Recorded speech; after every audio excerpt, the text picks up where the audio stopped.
രാജ്യാന്തര അവയവക്കടത്ത് കേസിലെ മുഖ്യപ്രതി പിടിയിലായിരിക്കുന്നു. വിജയവാഡ സ്വദേശി ബെല്ലംകണ്ട രാമപ്രസാദാണ് പിടിയിലായത്. കേരളത്തിൽ നിന്ന് ഈ സംഘം വഴി അവയവ കച്ചവടം നടത്തിയത് പാലക്കാട് സ്വദേശി ഷമീർ മാത്രമാണെന്നാണ് കണ്ടെത്തൽ. ഷമീറിനായി കോയമ്പത്തൂരിൽ അന്വേഷണം തുടരുകയാണ്. കേരളത്തിലെ ആശുപത്രികൾക്കും അവയവക്കടത്തിൽ പങ്കുണ്ടോ എന്ന് സംശയിക്കുന്നതായി ആലുവ റൂറൽ SP വൈഭവ് സക്സേന പറഞ്ഞു. നമ്മുടെ ഈ കിഡ്നി റാക്കറ്റ് കേസിൽ ഒരു നല്ല ഒരു ഡിറ്റക്ഷൻ ആണ് നമ്മുടെ പോലീസിന്റെ ഭാഗമായി. ഹൈദരാബാദിൽ മെയിൻ ഏജന്റ് ബൽറാം കൊണ്ട രാമപ്രസാദ് ഏലിയാസ് പ്രതാപൻ നമ്മുടെ പോലീസ് അവിടെ നിന്ന് കസ്റ്റഡിയിൽ എടുത്തിട്ട് ഇവിടെ കൊണ്ടുവന്നു. He has been arrested from Hyderabad. So വളരെ നല്ല രീതിയിൽ അവിടെ പോയിട്ട് ഈ പ്രധാനപ്പെട്ട ഇന്റർമീഡിയറി ബ്രോക്കർക്ക് അവിടെ നിന്ന് ഹൈദരാബാദിൽ നിന്ന് പിടിച്ചിട്ട് ഇവിടെ കേരളത്തിലേക്ക് കൊണ്ടുവന്നു. സോ ചോദ്യം ചെയ്യുമ്പോൾ നമുക്ക് മനസ്സിലായി ഈ നിരവധി ആൾക്കാർക്ക് ഈ റാക്കറ്റിൽ ഡോണർ പോലെ കൊണ്ടുവന്നു.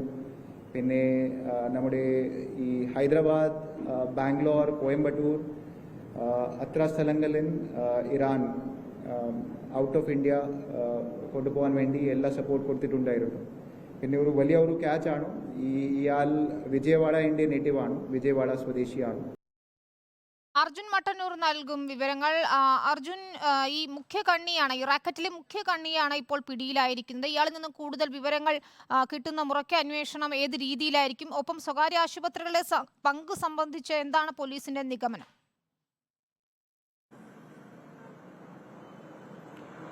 വിനീത, രാജ്യാന്തര അവയവ കച്ചവട കേസിലെ ഏറ്റവും പ്രധാനപ്പെട്ട അറസ്റ്റാണ് ഉണ്ടായിരിക്കുന്നത്. ഇതിൽ മുഖ്യ ഏജന്റായ ഹൈദരാബാദ് വിജയവാഡ സ്വദേശിയായ ബെല്ലം രാമപ്രസാദ് കോണ്ട എന്ന പ്രതാപനെയാണ് അന്വേഷണ സംഘം അറസ്റ്റ് ചെയ്തത്.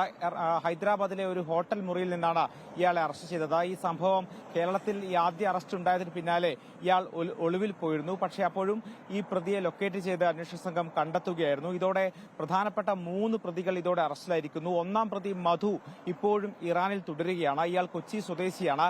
ഇയാളാണ് ഈ കേസിലെ ഏറ്റവും പ്രധാനപ്പെട്ട മുഖ്യ സൂത്രധാരൻ. ഇയാളെ ഇന്ത്യയിൽ എത്തിക്കാനുള്ള നടപടികൾ ആരംഭിച്ചു കഴിഞ്ഞു എന്നാണ് റൂറൽ SP പറഞ്ഞത്. മറ്റൊരു പ്രതി സാബിത്താണ്. ഈ സാബിത് നാസറിനെയാണ് നേരത്തെ വിമാനത്താവളത്തിൽ വെച്ച് പോലീസ് ആദ്യം അറസ്റ്റ് ചെയ്തത്. ഈ മധുവിന്റെ അടുത്ത അനുയായിയാണ് ഈ സാബിത്ത്.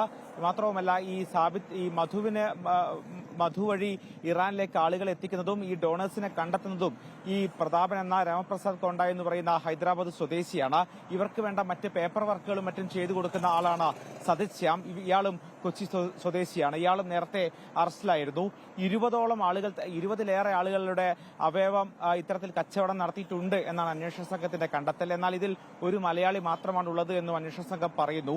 പാലക്കാട് സ്വദേശി ഷമീറാണ്. ഇയാൾ ഇപ്പോൾ കുറെ കാലമായി പൊള്ളാച്ചിയിലാണ് താമസം. ഇയാൾക്കായി അന്വേഷണ സംഘം പരിശോധന നടത്തി വരികയാണ്. അന്വേഷണ സംഘത്തിന്റെ ഒരു വിഭാഗം ഇപ്പോഴും തമിഴ്നാട്ടിൽ തുടരുകയാണ്. മാത്രമല്ല, ഏറ്റവും പ്രധാനപ്പെട്ട കാര്യം, ഈ റാക്കറ്റിന് വേണ്ട ചില സഹായങ്ങൾ കേരളത്തിൽ നിന്നുള്ള ചില ആശുപത്രികളിൽ നിന്ന് ലഭിച്ചു എന്ന സൂചന അന്വേഷണ സംഘത്തിന് ലഭിച്ചിട്ടുണ്ട്. ഇതിൽ ഒരാശുപത്രി കേന്ദ്രീകരിച്ച് ഇപ്പോൾ അന്വേഷണം പുരോഗമിക്കുകയാണ്. ഈ ആശുപത്രിയുടെ വിശദാംശങ്ങൾ പുറത്തുവിട്ടിട്ടില്ല. പക്ഷേ ഇത്തരത്തിൽ ഇവരുടെ രക്തസാമ്പിൾ അടക്കം മാച്ചിങ് നിർണ്ണയിക്കാനും മറ്റ് സഹായങ്ങൾ ചെയ്യാനും ചില ആശുപത്രികളുടെ സഹായം ലഭിച്ചിട്ടുണ്ട് എന്നാണ് പറയുന്നത്. 2019 മുതലാണ് ഈ സംഘം സജീവമായി പ്രവർത്തിക്കുന്നത്. പ്രധാനമായും ഉത്തരേന്ത്യയിലെ സാമ്പത്തികമായി പിന്നോക്കാവസ്ഥയിലുള്ള ആളുകളെയാണ് പ്രധാനമായും ഇവർ ലക്ഷ്യമിട്ടത്. മാത്രവുമല്ല, ഇതിൽ ഈ ഡോണേഴ്സായി എത്തിയവർ തന്നെയാണ് പിന്നീട് ഇടനിലക്കാരായി മാറിയത് എന്നും അന്വേഷണ സംഘം പറയുന്നു. ആശുപത്രികളുടെ പങ്ക് ഉൾപ്പെടെ അന്വേഷണ സംഘം പരിശോധിക്കുകയാണെന്നാണ് ആലുവ റൂറൽ SP വൈഭവ് സക്സേന തന്നെ വ്യക്തമാക്കുന്നത്. ഏതായാലും പ്രധാനപ്പെട്ട ഒരു കണ്ണിയെ പിടികൂടിയിരിക്കുന്നു. വിശദമായി ചോദ്യം ചെയ്ത ശേഷം തുടരന്വേഷണത്തിലേക്ക് കടക്കുമെന്ന് അർജുൻ മട്ടന്നൂർ റിപ്പോർട്ട് ചെയ്യുന്നു.